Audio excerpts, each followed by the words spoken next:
So అందరికీ hi friends, మాది వచ్చేసి వికారాబాద్ జిల్లా బషీరాబాద్ మండల్ తాండూరు మండల్లో మా ఫ్రెండ్కు చిన్న యాక్సిడెంట్ అయింది. అయితే అంత పెద్ద తాండూరులో వైద్యం అందాక ఇటు హైదరాబాద్ రావడం జరిగింది. ఇక్కడికి వచ్చినా ఉస్మానియా హాస్పిటల్లో అస్సలు ఏమంటే పరిస్థితి ఘోరం ఉంది.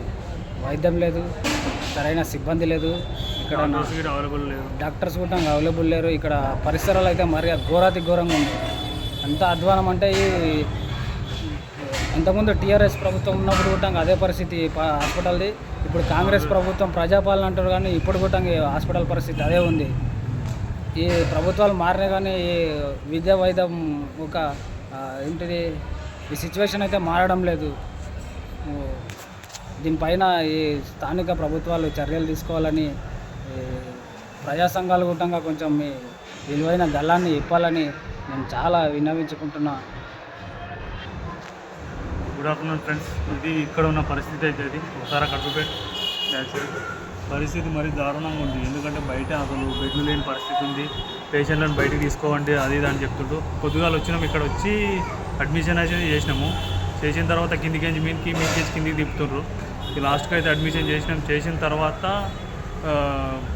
బెడ్లు ఖాళీ లేవు అది అంటే ఈవినింగ్ రండి అది ఇది అని చెప్తుండ్రు. అంటే డాక్టర్స్ కూడా అందుబాటులో లేరు. ఈరోజు ఇక సండే ఉండడం వల్ల కూడా కొంచెం బిజీగా ఉన్నారు. ప్లస్ సరైన సదుపాయం కల్పించాలని కోరుతున్నాం. ఎందుకంటే మనకు మిత్రులందరికీ నమస్కారం. ఈరోజు నేను ఉస్మానియా హాస్పిటల్కి రావడం జరిగింది. మా రిలేషన్ అన్నకి యాక్సిడెంట్ కావడం ద్వారా ఇక్కడికి వచ్చినాం. 3 o'clock వచ్చినాం. అప్పటి నుంచి ఎవరు ఆయన అందుబాటులో లేరు, సిబ్బంది ఒక్కరు గీట. డాక్టర్ని ఎప్పుడు వస్తాడని అడిగితే ఆయన 1 hourలో వస్తాడు, 1/2 hourలో వస్తాడు అని నైట్ నుంచి చెప్పడం జరిగింది. ఆయనకి ఇప్పటి వరకు ఒక గ్లూకోజ్ కానీ ఇంజెక్షన్ కానీ ఇవ్వడం ఏం జరగలేదు. నేను తాండూరు నుంచి షిఫ్ట్ చేసే సమయంలో అక్కడ అరేంజ్ సదుపాయం లేనందుకే అక్కడ అంత పెద్ద డిస్ట్రిక్ట్ హాస్పిటల్లో కూడా ఏ సదుపాయం లేదు. ఇక్కడికి వచ్చినా ఇక్కడ గిట అదే పరిస్థితి. ఎన్ని ప్రభుత్వాలు మారినా గిట ఇదే పరిస్థితి. ఇప్పుడు మధ్యతరగతి వాళ్ళు ఎలా చూపించుకోవాలి? ఇప్పుడు కొందరు వస్తుంటారు మనుషులు, రాజకీయం నా పార్టీ అని అడుగుతారు. ఇప్పుడు ఇటువంటి సమయాలలో ఎవరు రారు. ఇక్కడ ఎవరికి లేదు. నీ పార్టీ అంటావు, నిన్ను గిట ఇక్కడికే దొరికొస్తాడు. నీ ఎమ్మెల్యే కానీ నీ ఎంపీ కానీ ఎవరన్నా వచ్చి ఇక్కడ జాయిన్ అవుతారా? వాళ్ళు ఏ కార్పొరేట్ హాస్పిటల్లో వెళ్తారు, విఐపి ట్రీట్మెంట్ తీసుకొని వాడు 2 రోజులలో బయటకు వస్తే నువ్వు 1 month అయినా గిట నీకు ఆరోగ్యం ఇంకా క్షీణిస్తుంది తప్పితే మెరుగు అవ్వడం లేదు. దీనికి సరైన నిర్ణయం తీసుకోవాలని ఇతరులందరికీ నా యొక్క ఇక్కడ సదుపాయం గిట సరిగ్గా లేదు. పేషెంట్కు బెడ్ అలో లేదు.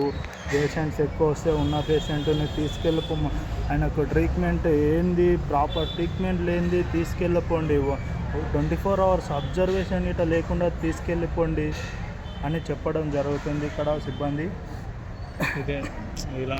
ట్రీట్మెంట్ గిట లేదు. యువత మేలుకోవాలని నా యొక్క మనవి. ఇది అన్ని రాజకీయాల పార్టీల గురించి గొడవ పడితే ఏం రాదు. ఇప్పుడు ఇటువంటి పరిస్థితుల్లో అడగాలి. మీరు నిజమైన దేశ పౌరుడు అయినప్పుడు ఇటువంటి విషయాలలో ముందుకొచ్చి అడగడం మంచిదని నేను నా యొక్క విన్నపం తెలియజేస్తున్నాను. అనవసరమైన ఉత్త కక్షలు పెట్టుకొని ఆ పార్టీ నాది ఈ పార్టీ నాదని అనవసరమైన చర్యలు అవసరం లేదు. మనకు కావాల్సిన విద్యా వైద్యాన్ని సరిగా మెరుగుపరుచుకుంటే మనం మంచిగా ఉంటామని ఇంతటితో నా